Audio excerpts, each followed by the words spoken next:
વિસાવદરમાં ઈવીએમથી મતગણતરી શરૂ થઈ છે અને પહેલા રાઉન્ડમાં આમ આદમી પાર્ટીના ગોપાલ ઇટાલિયા આગળ ચાલી રહ્યા છે। તો પહેલા રાઉન્ડની જે ગણતરી થઈ છે તેમાં ગોપાલ ઇટાલિયા લીડ સાથે આગળ વધી રહ્યા છે, સરસાઈથી આગળ વધી રહ્યા છે।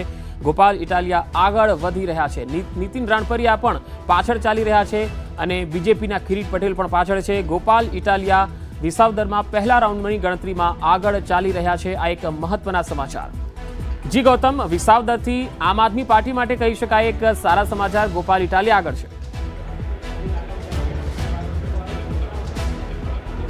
જી બિલકુલ, જીતનો દાવો સતત ગોપાલ ઇટાલિયા દ્વારા કરવામાં આવતો હોય છે અને તે પ્રકારની વાત જે છે તે ચૂંટણીની અંતર્ગત પણ જોવા મળતી હોય છે। વિસાવદરમાં પણ આ જ પ્રકારનો સિલસિલો જે છે તે જોવા મળતો હોય છે કે વિસાવદરની અંદર પ્રથમ રાઉન્ડ જે છે તે પૂર્ણ થઈ ચૂક્યો છે અને તેમાં આમ આદમી પાર્ટી જે છે તે આગળ વધતી જોવા મળી રહી છે। એ જ રીતે ભારતીય જનતા પાર્ટી હોય કે કોંગ્રેસ હોય તે બંને પાછળ ચાલી રહી છે, પરંતુ ત્યાં પણ 21 રાઉન્ડની મતગણતરી થવાની છે। 21 રાઉન્ડ બાદ ખબર પડશે કે કોણ આગળ ને કોણ પાછળ અને કોની જીત નિશ્ચિત છે। અત્યારે હાલ કંઈ પણ કહેવું જે છે તે મુશ્કેલ થઈ રહ્યું છે, કારણ કે શરૂઆતી રૂઝાન હોય છે, સમર્થન ક્યાંક મળતું હોય છે, ક્યાંક ન પણ મળતું હોય છે। આ પ્રકારના જે અગાઉના આંકડા જે છે તે પણ આપણે જોયા છે, અગાઉની ચૂંટણીના પરિણામો પણ આ પ્રકારે જોયા હોય છે। અત્યારે હાલ તો કહી શકાય કે પ્રથમ રાઉન્ડ વિસાવદરનો પણ પૂરો થઈ ચૂક્યો છે અને વિસાવદરની અંદર આમ આદમી પાર્ટી આગળ ચાલી રહી છે। જીતનો દાવો આમ આદમી પાર્ટી દ્વારા સતત કરવામાં આવતો હતો, ત્યારે આ પરિણામના અંતે ખબર પડે છે કે કોણ જીતે છે અને કોણ હારે છે।